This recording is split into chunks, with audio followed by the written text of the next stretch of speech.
une opération mondiale menée par des Émiratis en négociation avec un important groupe sud-coréen, où les Émiratis cherchent à acheter les actifs mondiaux de cet important groupe sud-coréen. C'est une opération à plusieurs milliards de dollars que les Émiratis veulent financer, va leur permettre de posséder directement deux importantes stations de dessalement d'eau de mer en Algérie. Les Émiratis sont en train de, dans les coulisses, d'œuvrer, de militer pour avoir une mainmise sur des projets importants dans le dessalement d'eau de mer et dans l'approvisionnement en eau potable en Algérie. Il y a une grande société émiratie qui s'appelle TAQA, très présente au Maroc, je rappelle, très présente au Maroc, avec la filiale qui a été depuis 2013, la filiale TAQA Maroc. Et les Émiratis TAQA, rappelez-vous, ils ont essayé de racheter le principal distributeur et opérateur de gaz naturel en Espagne qui s'appelle Naturgy. Ils sont entrés en négociation, dans la plus grande discrétion, avec une compagnie sud-coréenne qui s'appelle GS Engineering and Construction. On a deux stations de l'eau de mer qui ont été réalisées et gérées par GS Enima, une filiale espagnole à elle qui s'appelle Aqualia. GS Engineering and Construction and Core veut vendre officiellement. Les négociations sont en cours. Une opération mondiale menée par des Émiratis en négociation avec un important groupe sud-coréen, où les Émiratis cherchent à acheter les actifs mondiaux de cet important groupe sud-coréen. Et cette opération, qui n'a pas été encore valorisée de façon exacte, c'est une opération à plusieurs milliards de dollars que les Émiratis veulent financer, va leur permettre de posséder directement deux importantes stations de dessalement d'eau de mer en Algérie, qui permettent de faire boire ou de donner à boire à plusieurs millions d'Algériennes et d'Algériens. Les Émiratis sont en train de, dans les coulisses, d'œuvrer, de militer pour avoir une mainmise sur des projets importants dans le dessalement d'eau de mer et dans l'approvisionnement en eau potable en Algérie. Et les autorités algériennes ne réagissent pas, ou là ne sont même pas peut-être au courant, tellement elles sont préoccupées uniquement par réprimer les opposants, persécuter les opposants, les libertés publiques individuelles, les problèmes, les guerres de clans. Et ce sujet est très important qui concerne la souveraineté de l'Algérie, on va vous l'expliquer, il est malheureusement ignoré par nos dirigeants. Qu'est-ce qui se passe? Vous savez, il y a une grande société émiratie qui s'appelle TAQA, que l'Algérie connaît déjà. C'est Abu Dhabi National Energy Company. C'est une grande société qui a été créée il n'y a pas longtemps de cela. Elle a été créée en 2005, plus exactement. Elle est détenue officiellement 75% par l'État des Émirats Arabes Unis, notamment l'Émirat d'Abu Dhabi. C'est un énorme groupe qui aujourd'hui réalise plusieurs dizaines de milliards de dollars. Pourquoi? C'est une société qui est basée donc aux Émirats. Alors, elle est présente dans 11 pays, en Irak, au Ghana, au Royaume-Uni, aux Pays-Bas, en Amérique du Nord, en Arabie Saoudite et au Maroc à côté, en Algérie, à côté de le voisin algérien. TAQA, c'est un géant mondial. C'est l'un des plus grands groupes émiratis qui a une spécificité, il est dans l'énergie depuis l'amont jusqu'à l'aval, depuis la production du pétrole et du gaz, jusqu'aux énergies renouvelables, jusqu'à la production et la distribution de l'électricité et de l'eau. Leur chiffre d'affaires est immense, rien que ils ont un filiale avec la transmission et distribution, elle a réalisé en 2023 plus de 31 milliards de dollars. Dans le gaz et le pétrole, ils sont à 8 milliards de dollars. Et dans les énergies renouvelables et tout ce qui est nouvelle énergie, etc., ils sont dans une douzaine de milliards de dollars. C'est un important groupe. Les actifs TO, en quelque sorte, c'est pratiquement une quarantaine jusqu'à même une cinquantaine de milliards de dollars. Un immense groupe. TAQA, elle est connue en Algérie parce qu'entre mars et avril 2024, il y avait une grosse polémique. Et les Émiratis TAQA, rappelez-vous, ils ont essayé de racheter le principal distributeur et opérateur de gaz naturel en Espagne qui s'appelle Naturgy. Naturgy qui est le premier client en Espagne de Sonatrach.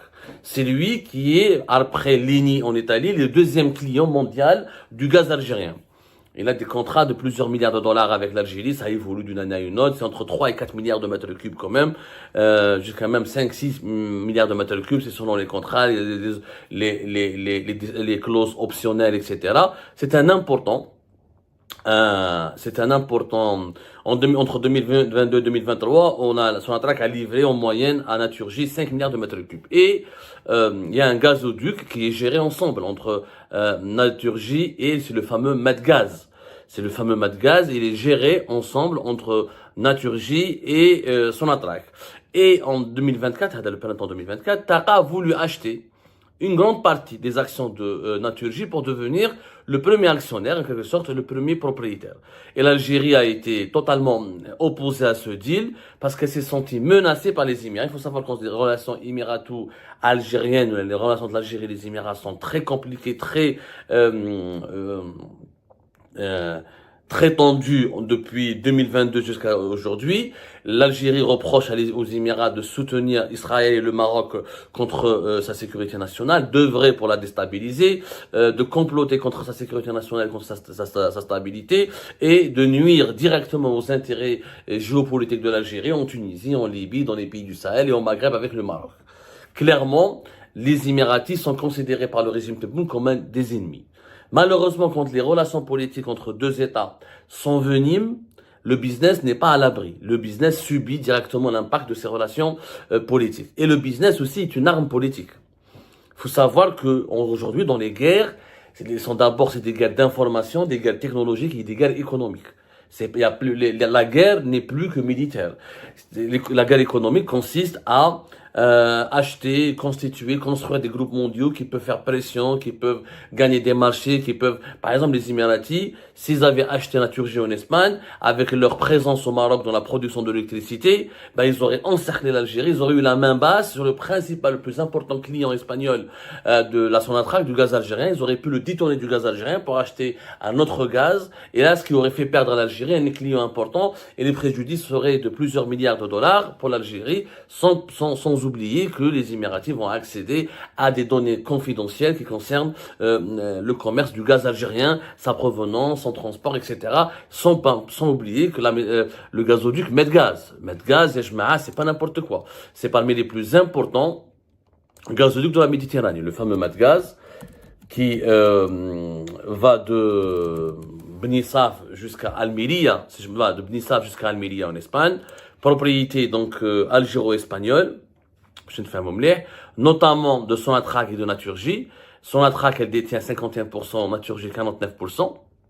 Si les Émiratis, en rachetant Naturgy, ils auraient pu donc emmerder, concurrencer Sonatrach dans Medgaz, et les Émiratis, s'ils avaient, comme les guerres ne sont pas militaires, sont économiques, si les Émiratis voudraient riposter à l'Algérie ou transposer sur le domaine politique les tensions, sur le domaine du business économique, les tensions géopolitiques avec l'Algérie, ils auraient pu saboter le Medgaz, ou là, l'empêcher son fonctionnement, ou là, essayer de le revendre à des Israéliens, ou là, en tout cas, les relations, quand il y a deux États, deux entités politiques, quand elles ont des relations envenimées et très mauvaises, le business, il est impacté et le business devient politisé et il va servir des intérêts politiques.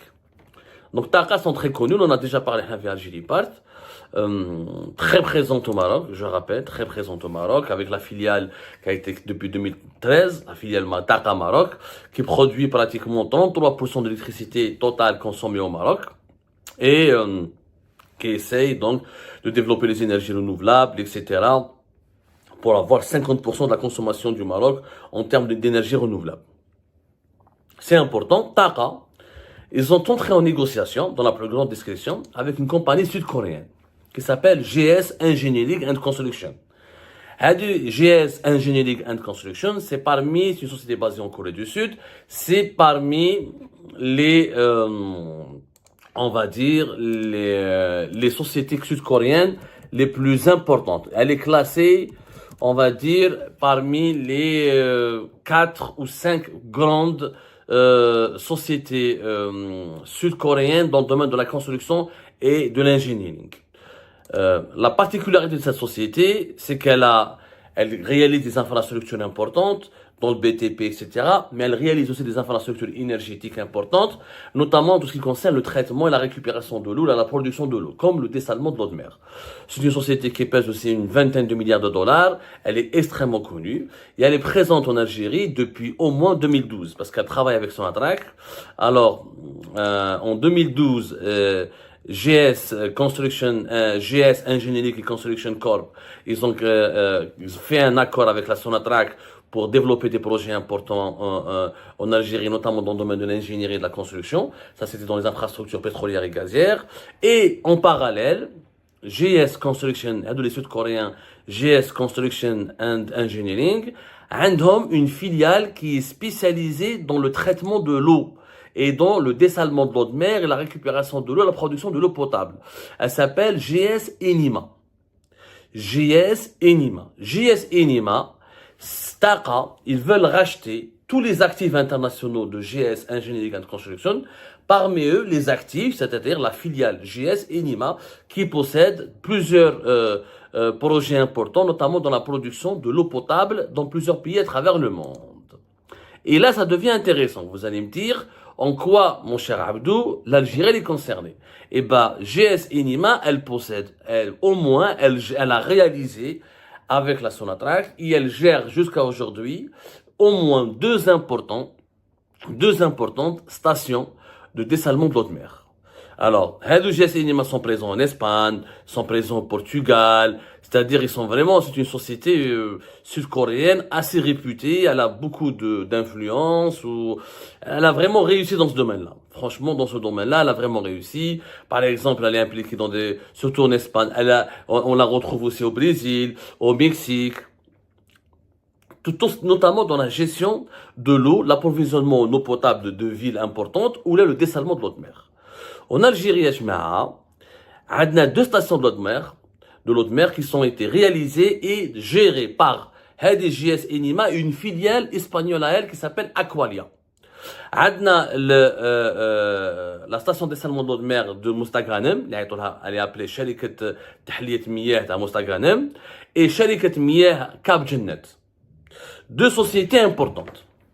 هذو les sociétés, nous allons voir au cours de notre enquête. On a beaucoup de détails, je m'attends à sujet complexe, mais sujet très important. La première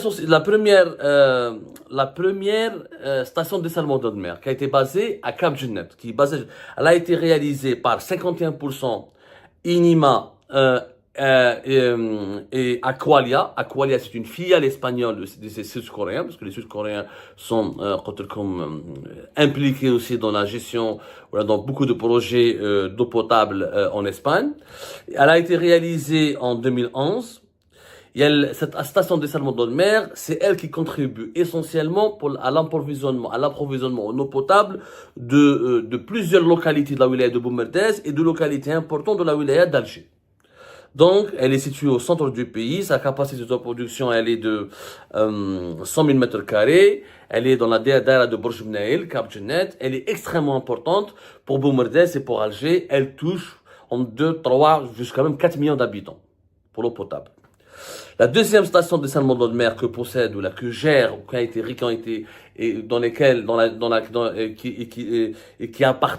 dont la gestion revient partiellement aux Coréens, aux Sud-Coréens, c'est Mostaganem. À Mostaganem, c'est une station de dessalement de mer avec une capacité de 200 000 mètres cubes par jour, plus importante que celle de Cap Jennet.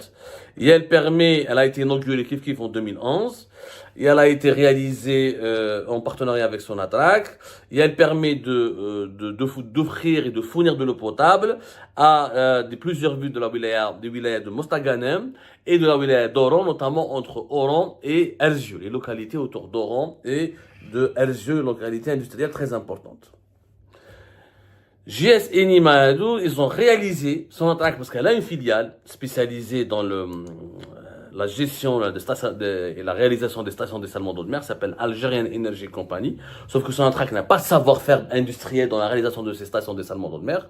Elle lance des marchés, elle finance, et elle ramène des partenaires étrangers comme les Sud-Coréens GS Enima, qui vont réaliser la station de dessalement de l'eau de mer, l'entretenir,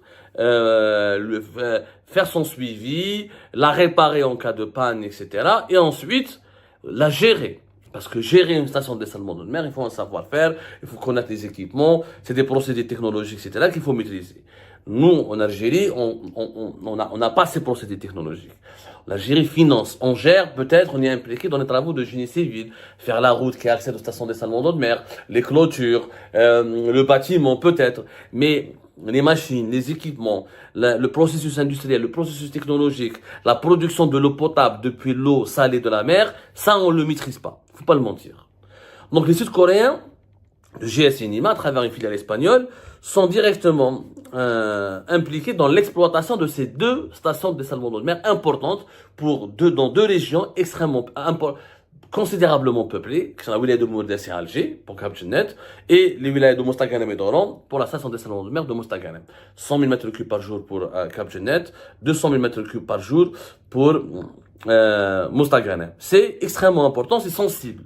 C'est plusieurs millions d'Algériens qui boivent, qui étanchent leur soif et qui utilisent de l'eau potable de ces deux stations de dessalement de l'eau de mer. Si les Émiratis rachètent les actifs mondiaux des Sud-Coréens GS Engineering, et ben là, l'Algérie sera confrontée à une problématique importante. C'est que les Émiratis vont avoir dans leur portefeuille l'exploitation de deux importantes stations de dessalement d'eau de mer à Mostaganem et à Cap Genet. GS Engineering Construction Core veut vendre officiellement. Les négociations sont en cours. Pour le moment, ça reste discret, ça reste secret. Il n'y a que la presse économique spécialisée et bien informée qui parle de ce dossier. En Algérie, il est en Algérie aujourd'hui. L'Algérie, on est juste préoccupé. Et on ignore les sujets stratégiques. Le deal sera peut-être annoncé vers la fin de l'année 2024. Et si les Émiratis rachètent tous les actifs mondiaux de GS Engineering, notamment les Émiratis s'intéressent à GS Enima Environnement, c'est-à-dire leur filiale chargée de la production de l'eau, du traitement de l'eau et de la gestion des installations de dessalement de l'eau de mer. C'est le projet, c'est la filiale qui intéresse le plus les Émiratis. Ça va valoir des milliards de dollars. On n'a pas de chiffre précis, mais ça permettra aux Émiratis d'être présents au Brésil, en Espagne, en Algérie, à Oman. À Oman, ils sont présents les ex-Sud-Coréens, au Mexique, aux États-Unis, au Chili et au Vietnam. D'ailleurs, le PDG de Groupe Taqa, il a annoncé récemment dans les colonnes de la presse internationale, cet accord représente une étape majeure dans la réalisation de nos ambitions stratégiques. L'expertise et le succès prouvé d'Enima dans le traitement de l'eau complète notre portefeuille existant et renforce notre engagement à fournir des solutions fiables et durables dans le monde entier. Taqa va acquérir Enima, ils ont 40 projets de traitement de l'eau et de dessalement de l'eau de mer à travers le monde. C'est des millions de mètres cubes d'eau potable qui sont produits chaque jour. Ce qui permet donc de nourrir plusieurs millions, voire centaines de millions d'habitants à travers la planète. Donc les Émiratis vont devenir hyper puissants. Mais comme les Émiratis ont des relations empoisonnées avec l'Algérie, comment réagira l'État algérien ? Il faut savoir que l'État algérien, en Algérie, on considère l'eau comme les infrastructures, comme l'énergie, faisant partie des domaines de souveraineté nationale. Et que les investissements dans ce domaine-là doivent obéir à la règle de 51-49. C'est pour ça que dans la gestion des stations de dessalement de l'eau de mer, il y a toujours Sonatrach qui est partie prenante, à travers sa filiale AEC. Et la loi algérienne, il y a ce qu'on appelle le droit de préemption. Le droit de préemption, c'est quand un étranger doit vendre et doit partir, notamment dans les secteurs stratégiques, comme l'énergie, l'eau, la défense, la sécurité nationale et l'eau potable, même la nourriture, l'agroalimentaire, etc. L'État algérien doit être consulté, doit être associé. C'est-à-dire que l'État algérien, réglementairement, juridiquement, il a le droit de dire non à cette acquisition et faire valoir son droit de racheter. Si les Sud-Coréens veulent vendre, il va dire j'achète moi-même. C'est comme l'affaire Jay-Z, c'est comme l'affaire de Anadarko quand elle a voulu vendre ses actifs à un autre groupe américain récemment entre 2019 et 2020. L'affaire Jay-Z est très connue. C'est le cas le plus éloquent. Ça s'est passé entre 2010 et 2013, si je me rappelle bien. Voilà. C'est en 2014, voilà. Entre 2010, ça a duré 2-3 ans, entre 2011 jusqu'à 2014. Ça a été... donc l'Algérie, est-ce qu'elle est au courant d'abord? Nous, d'après nos sources, c'est que les dirigeants algériens, majoritairement, ne sont pas au courant. Ne sont vraiment pas au courant. Donc, si les Émiratis complètent cette acquisition, cela signifie que les stations de dessalement d'eau de mer de Mostaganem et de Cap Genet vont tomber sous leur égide, vont être placées sous leur égide, et donc ils auront accès ils seront les nouveaux propriétaires, ils feront de ces projets ce qu'ils voudront. Donc ils contrôleront une partie importante. Nous avons 11 stations de dessalement d'eau de mer, les grandes stations de dessalement d'eau de mer, que Tebboune n'a réalisé que des stations de quartier à Alger, etc. 2 ou 3 autres importantes ont été lancées par Tebboune, mais uniquement en 2023. Elles n'ont pas encore vu le jour.